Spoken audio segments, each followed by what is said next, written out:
Hey guys, hi, how are you doing? This is Inspire. This is Robert Murray. Hi LinkedIn, hi YouTube, hi Facebook. Love you guys. Once again, we're having another weekly rundown with Thomas Queter. We got a couple of our friends here. Thomas is up on the top. There he is. And we have our friend Jim Dayton and Dan Berman here as well. So let's get right into it. We're doing a kind of a holiday theme here in my background. Other than that, let's go ahead and introduce Jimmy. You're down there on the bottom. Jim, how you doing, bud? I'm good. How's it going? Fantastic. Good. Tell us a little about yourself. Yeah. So I'm just a normal guy, doing stuff. I have a construction business, and kind of the reason we're here today, or that you brought me on, is I keep seeing these problems that need someone's help, and so I keep jumping in, and I see opportunities coming along with these problems. So I come up with ideas, and I've got kind of a special one right now I'm working on. Don't know if it's going to go anywhere, but there's also Russell, who you talked about last week. Yeah. Jim, you're looking to start something new, though, aren't you? Yes, it may not be that new for some people, actually. It's basically what I'd like to do is, I see all these people leaving the public school system right now and doing their homeschool, and it's not that easy.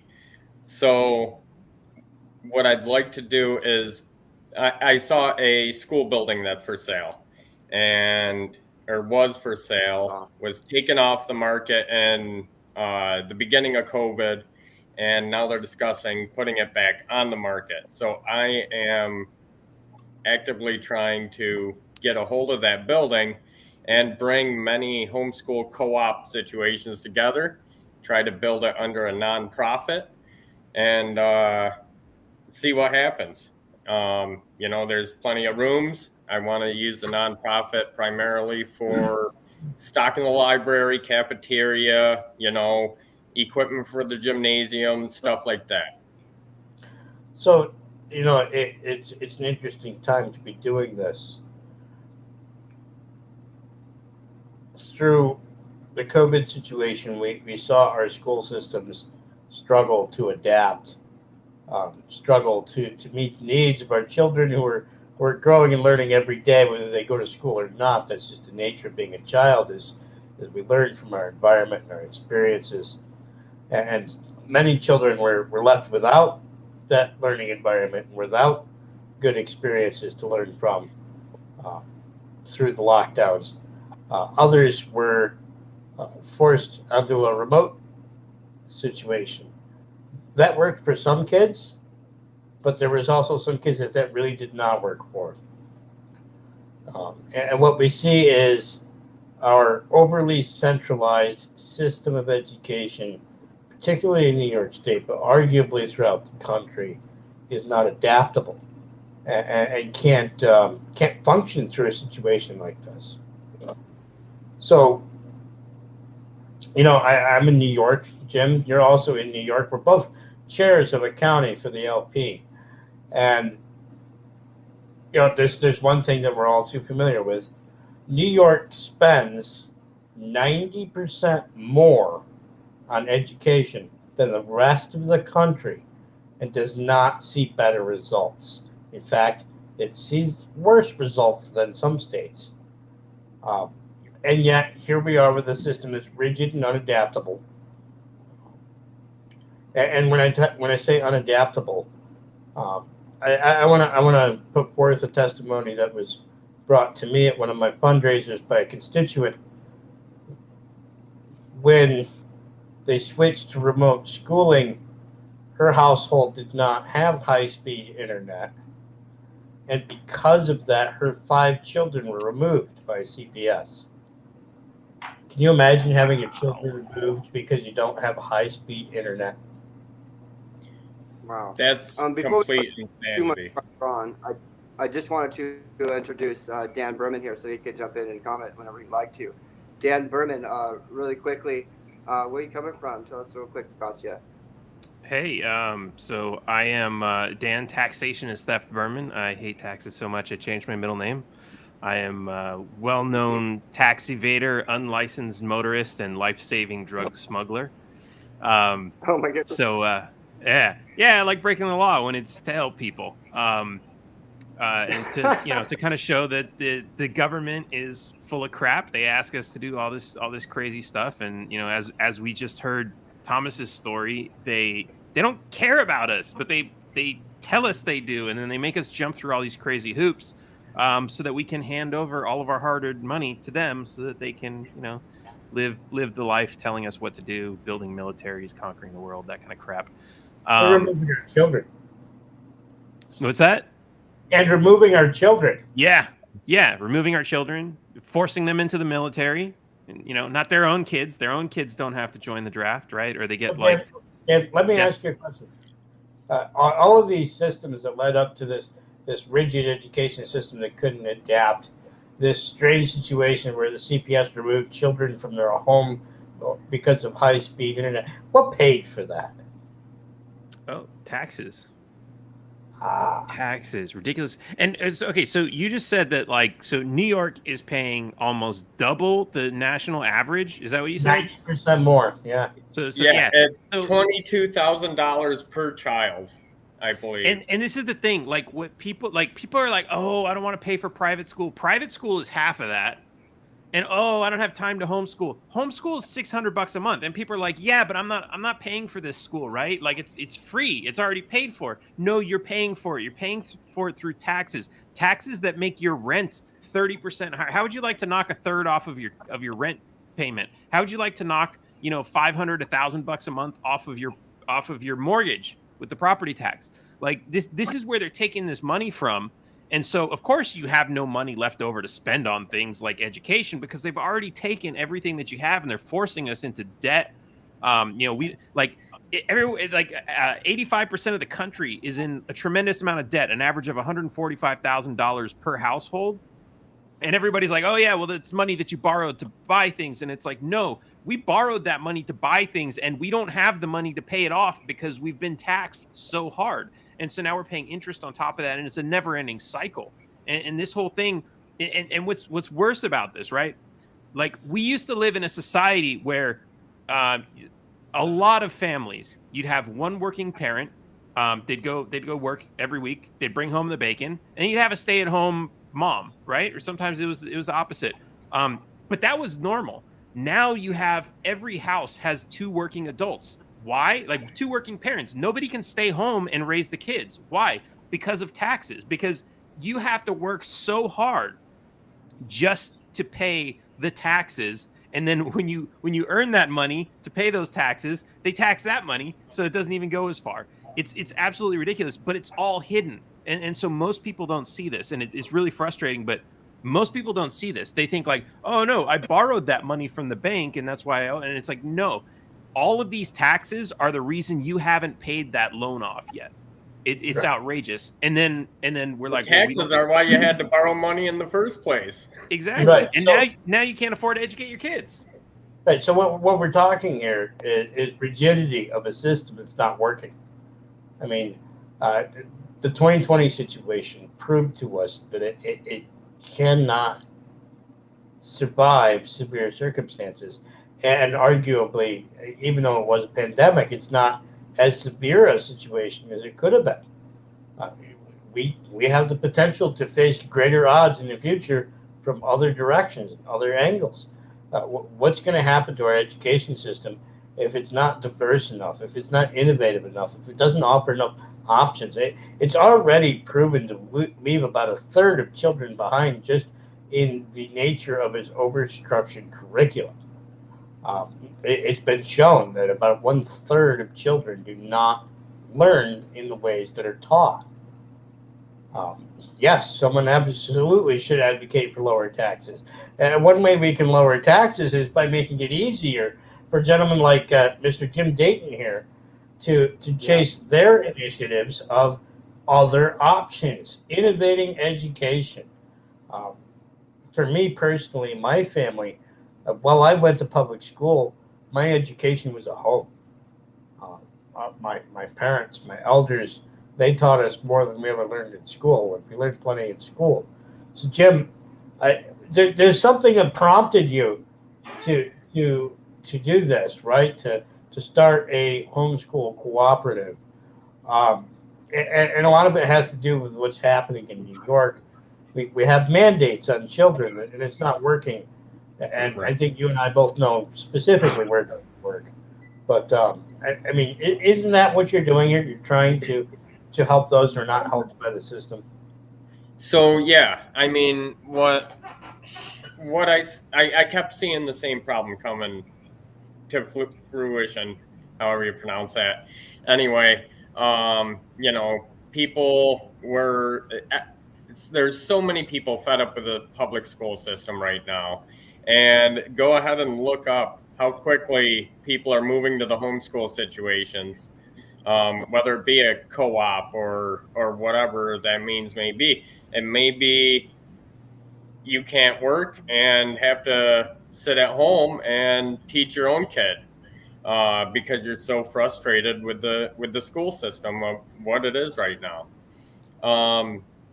I kept seeing these different stories and articles about, public school at its lowest percentage of attendance and stuff like that. And happened to be passing by a vacant school in my area while I was listening to something about that on the radio, actually. And I was like, you know what? Maybe people should just start buying up vacant school buildings, as they're going to be popping up all over the country now. I put that idea out there on a comment to some Facebook thread somewhere, and people started private messaging me and being like, you need to do this. You need to do it. And I was like, no, this was just an idea. So obviously no one else is going to jump on this in my area, so I might as well try to get the ball rolling. How can people help support you? How can people get in touch with you, and if they want to donate so you can get this building and stuff like that? What's the best way for them to get a hold of you? Right now, I don't. Well, on Facebook Messenger, you can get a hold of me to help out. Right at this certain point of the process, I'm just trying to get a board together, have a meeting, so that we can go ahead and do the nonprofit paperwork. We got to get started somewhere. Looks like we're going to be having a meeting the first weekend of January. So where are you, Jim? Where are you located? I'm in Wayne County, New York. Is that near Rochester? Monroe County, Ontario County, and we're right up next to Lake Ontario for those that don't have a clue where I am. That's near Rochester, right? Yes. Yep. So if you're interested in homeschool cooperative, if you have experience, if you'd like to give Jim a hand, Immy Dayton, IMMY Dayton on Facebook. Look him up. He's a good dude. Talk to him. Dan, what happens? What happens to our educational system and the taxes that support them as we slowly transition our children into optional curriculum or optional education platforms? If we get that transitioned over significantly, what's going to happen? I mean, I think we're going to see a lot of things. First of all, the amount that they're spending per student in their school is going to go up because the taxes aren't going to go down. They're just going to have fewer students, and so they're going to spend the same amount of money. And until we fight for it, that's really what it comes down to. Because at the end of the day, these politicians, I mean, they look at the state budget and they're like, how can we increase revenue? They think it's like a business. How do we increase revenue? Oh, well, let's raise the taxes. And it's the obvious answer. That's what they're always going to do. We have to be vigilant and we have to fight back and say, no, this is not okay. We don't like your schools. It's been a shitty service, and so we're not going to pay for it anymore. And once you start taking your kids out, that's the first step, because now they can't justify the tax. And of course, there's not everybody can do it, right? There are, like I said, there's families that have it's two working parents, so they can't homeschool. A cooperative is nice, but maybe there's not one in your area because it's going to be a slow transition. There's going to be one popping up here and there, and then there's going to be more. But not everybody's going to be able to just jump ship and say, "Hey, I want out." So there's going to be transition time, but we have to at least advocate one to keep this legal because governments are always trying to criminalize these schools. Oh, you have to meet certain criteria or else you're not an actual school, and that doesn't count. And if you send your kids there, we're going to come take them away. They will try to do that. In San Antonio, there was a big campaign that they ran where people were taking their kids out of public school. They were putting them into private school because that was the only option. But the public school was running an advertising campaign. Stay public. They could not get people to leave their kids in a free school because people were just that fed up with it.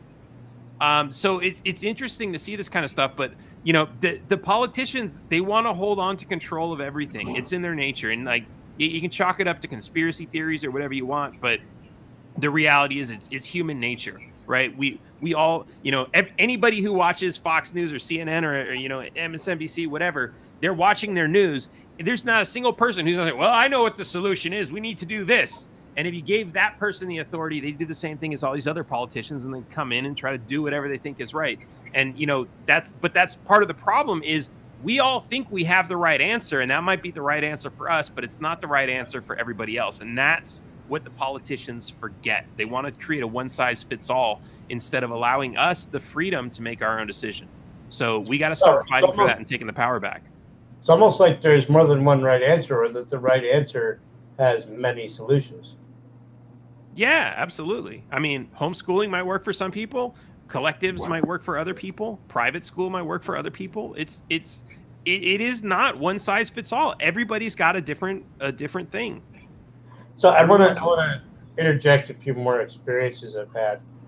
When I was canvassing businesses last cycle, when schools were shut down and most children were behind, we stopped at a jewelry store.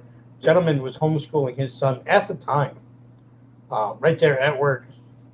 And his son was in the back using this complicated 3D drafting software to draft new jewelry designs. He's like 10 years old, and he's designing fancy jewelry on a 3D drafting software with a computer.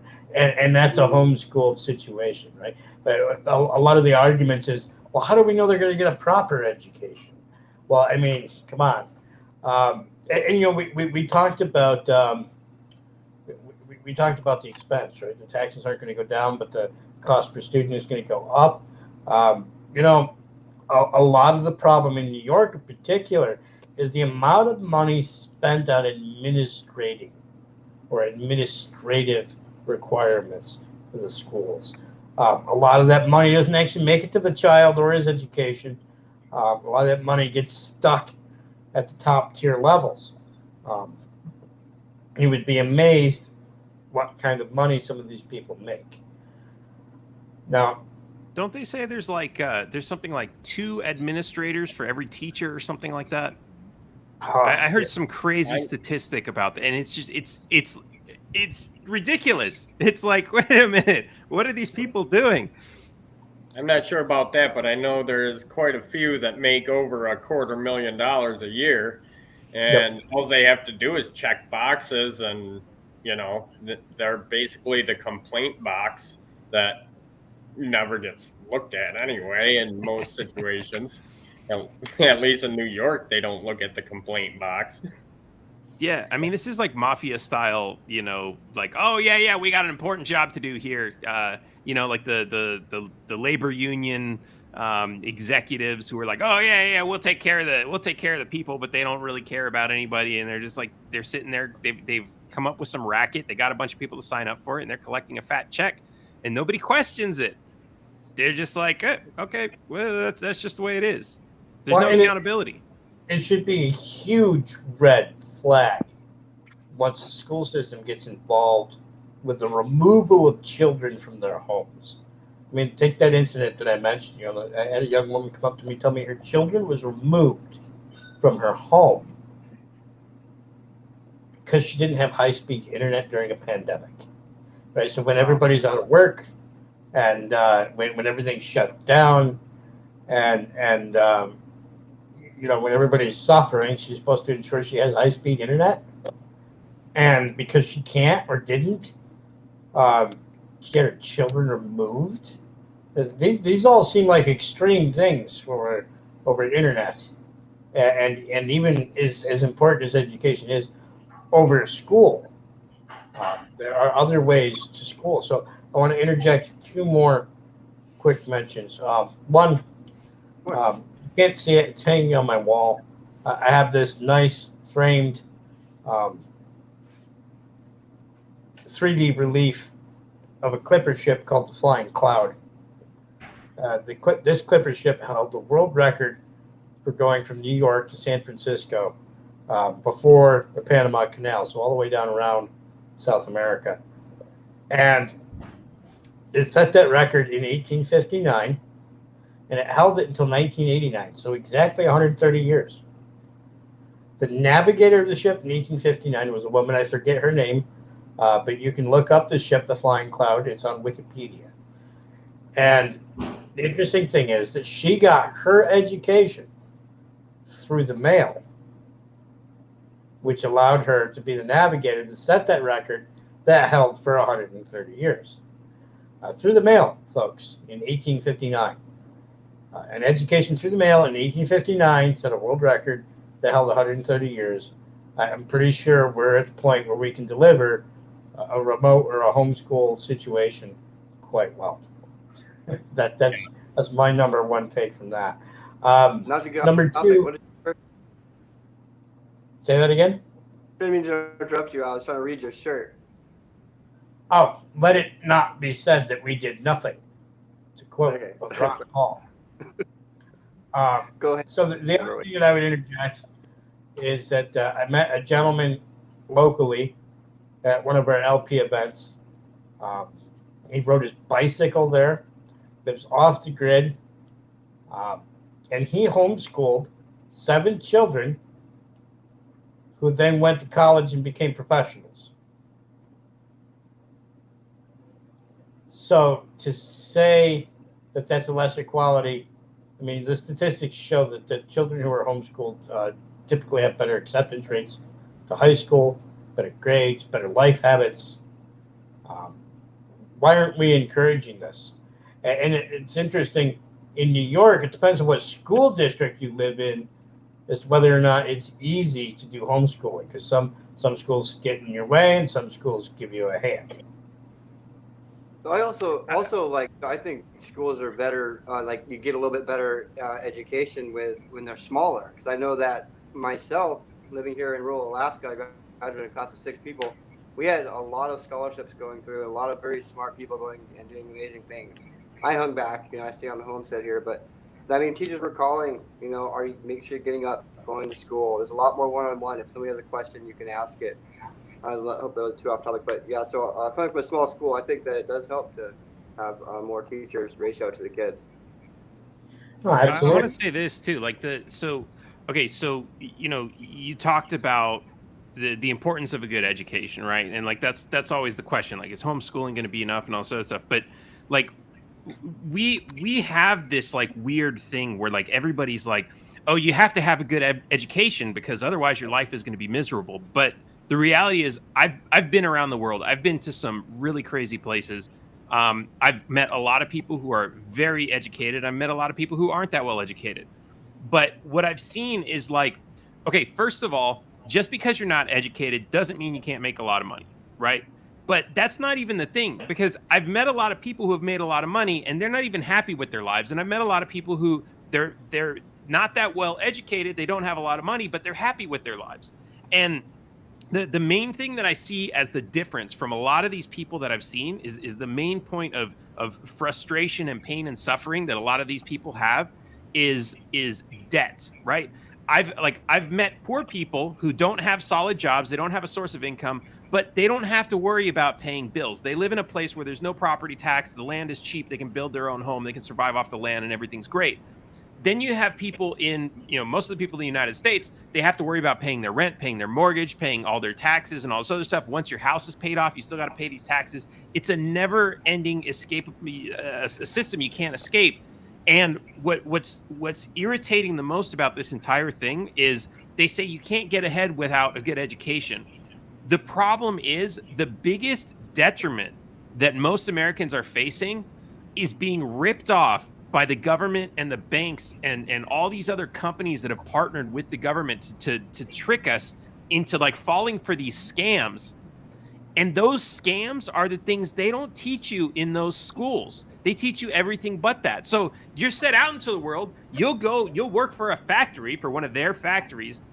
You'll work on one of their farms, right? All the farms are being consolidated into big corporate farms that are partnered with government corporations and all this other stuff. You'll go work for them and you'll be smart enough to make their business run better, but they don't tell you how to escape that system and not participate in it if you don't want to. And that knowledge and information is there, but they're not going to give it to you because that's not the purpose of those schools. So I think that's really, really important for us to understand. What's the point of all this? We need to figure out what's the purpose of our lives. What are we living for, right? Why are we even doing this? And public education doesn't help us find that, but they do take your kids away from you long enough that most parents can't teach their kids those lessons that they learned from their parents or grandparents. Which is probably why a lot of people graduate not knowing how to balance a checkbook. Yeah, they don't even teach that in school now, do they? Or if they do, it's maybe a half an hour of home ec in 7th grade, and there you go, you're on your way. Yeah. You can do a personal skills, personal finance skills, personal life skills. These are things that they don't get in school that we also can no longer give them at home because we don't have them long enough. I think there's a difference between having a curriculum with all the right subjects and having an education. Our education has to be greater than a curriculum. It has to be greater than the proposed subjects of school. Education also has to be managing your life, managing yourself, understanding your own value, and understanding your value to the world and how best to utilize that for your own prosperity and happiness. To that note, one thing we lack are people entering the trades here in New York in particular, which is why I have policy that's aimed at actually allowing kids to excel in the trades and leave school sooner for a trade school where they can start out getting paid as they learn through an apprenticeship and build that expertise that fills a demand in the market and creates jobs that actually pay well. Trades jobs are paying well right now. Well, that's one of my biggest things too. If I can happen to get a hold of this school, trades are going to be one of the biggest points of it. Maybe it won't even end up being a homeschool co-op. Maybe it'll just be a trade school. There's be plenty of room for a shop class, for gardening, for gun safety for that matter. And I know that's going to be a lot of red tape, but I really don't care because gun safety is going to be better off than just saying everybody can't have one. Those who want to get one are going to get one way or another anyway. Yeah, and gun safety is very important. It used to be a bigger part of our culture. We used to have more rifle teams in schools where gun safety was taught. If you talk to anybody who's into guns or hunting, gun safety is their number one. That's their number one every time. We see what happened with Alec Baldwin here, and every time you watch a movie with your friend who's really into guns, you know what they do? They call out all of the safety mishaps that they're doing. These people who are supposedly experts in their guns and they're the good guy and they're beating up the bad guy, and yet they're doing something improper with their weapon.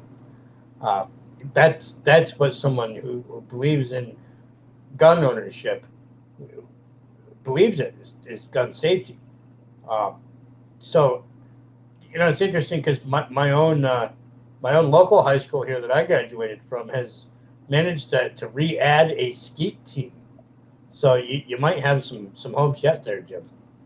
Nice. Yes. But and then we've got the same problem going on with our medical staff, doctors, nurses, stuff like that. We'll just fire them all and fill them in with the National Guard. How about instead, we make nursing trade schools, or get them started with the basics. Give them basic first aid, trauma, stuff like that. That they can use their whole life, even if they don't decide to go on to nursing school or whatever. It's another step in the right direction instead of just saying, the hell with you. Yeah. When it comes to the medical professions, we have a lot more problems in New York. Certificates of need, for one, and much like the education system, we have administration regulatory problems. We make it impossible for these facilities to keep full staff. I mean, we have trouble keeping patients clean and dry because of our staffing issues. I think that's what needs to be addressed there. As far as trade schools, though, I mean, look, everybody needs to stay warm. Everybody needs a house that's not in disrepair. Everybody needs their vehicle fixed. We dig ditches all the time. Trades are a skill set that is valuable and won't lose its value. And if you can fix someone's heat or plumbing, you will always be valuable. And we need more of that. We need more of that back here again. I wanted to ask, do you think that because of this, this COVID deal, and when your kids are in the public school, you're kind of under some regulations that you don't know if your kids are safe or if they're going to try to force backs or what happens with the mandates. But one thing I had noticed with Jim, doing that private school may give an option for your kids to be safer. I don't know if it will maybe help protect them at all. What do you think about that, Jim? I'm sorry, can you say the question again? Oh, yeah, sure. So I was just asking, this COVID thing, the kids that are going to this public schools, they're trying to, mandate vaccinations on our children. And you had a private schooling for homeschooling. Do you think that we may be able to surpass some mandates that maybe tried to force on our kids? Well, yeah. I mean, if we look at the United States as a whole, a lot of these states that have minimal restrictions, and some of them don't have any at this point, like the masking of children and stuff like that. I believe in the my body, my choice philosophy personally. If that family, if they want to use that school and would prefer to be masked and vaxxed when they go and attend, fine. That's not, and I don't care if you want to walk in unmasked and unvaxxed. As far as I'm concerned, it's your body, your choice. And the whole you're putting me at risk theory just I mean, if you're masked and you're vaxxed, am I really putting you at risk? I guess is my question. Yeah, so interestingly, in New York, if you're a small business, you're beholden to arbitrary rules regarding infectious disease now, thanks to COVID 2020 and the governor's overreach portions of that, which have now stuck, and they're here forever. Thanks to that, your business is liable. You know who's not liable? The schools are not liable if you get sick.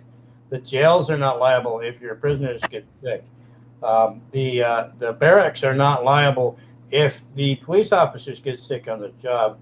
The people in your county building, if they get sick, the county is not liable. Any municipal building is not liable for any malfeasance or disregard for safety for anyone. But all of our private institutions, they have to be so liable, they're all going to die. Yep. Yeah, it's terrible. It's disgusting. I want to say that there's a couple of links in the comments, you guys that are watching. I know if you're not here live, you guys will be in the replays. We got a lot of supporters here in the Libertarian community.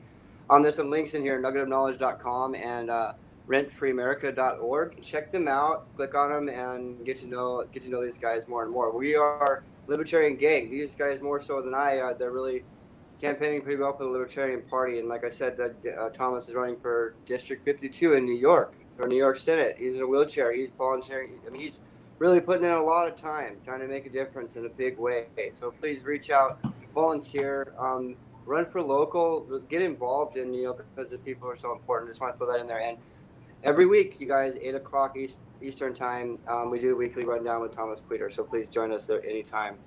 Yep. And if you go to tom52.com, you can see the policy initiatives for the educational system that I have. Largely focuses on trade schools, largely focuses on eliminating unnecessary cost burdens and reducing the administrative overhead, and making sure that the money follows the student instead of just getting mishandled and misused and misappropriated. So, if you're interested in how I feel about education here in New York, you can check that out on my website. All my policies are always out in the open and right there for you to see. And, you can always consider a donation. We're moving well. We've already raised about a third of what we raised for the entire cycle for the 2020 campaign. And we're moving along. So keep those donations coming in. And, you'll be seeing me all year long. I'll be out and about. Yeah, thank you so much, of course. Thank you, Robert. Yeah, and so we can keep going. If you guys can, we're at about 40 minutes here. I just want to make sure that everybody has a chance to, be heard, and you guys are always welcome more than once on my show. I love having you guys. So really quickly, I want to kind of ask you, because not very many people really even know what a libertarian is. I know this is a very broad question, but could you really quickly, all you guys, could start with let's start with Dan, because he's up there smiling.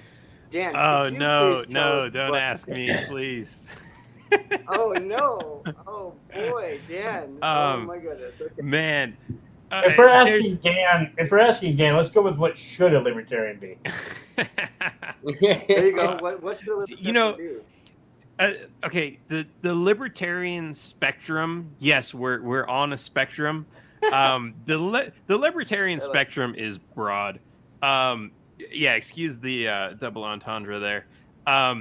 It's so nobody agrees, right? You have all these libertarians, none of them agree on what an actual libertarian is, but this is I kind of want to go back to this. This is a position I kind of held like maybe a year or two ago, which was we have to abandon even this collective ideology where you can say, a libertarian is something, because once you start thinking like that, this really becomes a form of prejudice, right? Because, oh, you're a libertarian? Well, I heard that blah, blah, blah, blah, blah. And maybe they do know a libertarian who believes in blah, blah, blah. But now they're casting that on you because they just met you and they heard you're a libertarian. And this is like, it's a fundamental source of prejudice. And I think we should just completely abandon this type of thing.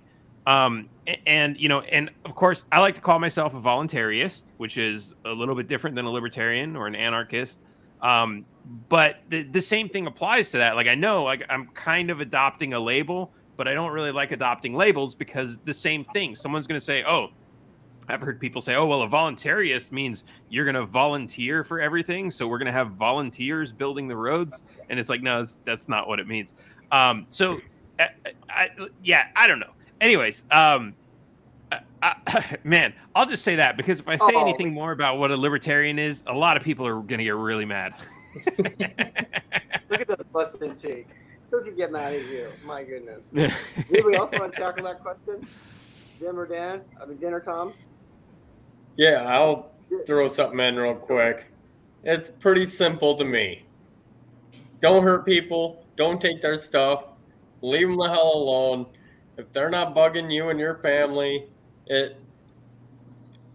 they're not a threat, they're not a threat. It's that simple. Just love everybody. Help out your neighborhood. Help out your community. Go clean your front ditch, after some jackass throws a pizza box out the window. Don't let it blow across the road to the other neighbor's house. Be a good neighbor. It's simple. It's simple philosophy of just being kind. So Yeah, to me, I love that. To me, what is a libertarian? Well, I think a lot more people are a lot more libertarian than they realize, despite their registration. So it's more than your voter registration, that's for sure. A libertarian is someone who cares about themselves, their family, their neighbors, their communities, and people in general. People forget that libertarianism must include humanitarianism. And that is what it is to be a libertarian. To be a libertarian is to be humanitarian. Whether that means that you believe in picking up litter, saving the children, or reducing the tax burden, because that will save children. And a libertarian is also someone who wants a good deal from their government, as opposed to a bad deal. We believe that if we're going to pay for anything, we want it to be a good investment and not a bad investment. I don't know about you, but I don't go to a store and say, hey, I'd like to pay $100 for this $80 item. No, if anything, I say, no, I want to pay $60, right? We need to ensure that our fiscal responsibility exists within our government, not just our own pocketbooks. We need to ensure that those who handle our money, that they, as Dan would tell us, steal from us, that they're at least being responsible with it. And if they're not, then it's time to get mad. And I think we're long past getting mad, aren't we, Dan? Oh yeah. I'm irate. I'm so mad I can't even I'm so mad I smile when I'm angry. Look at me. This is my angry face. Yeah, awesome.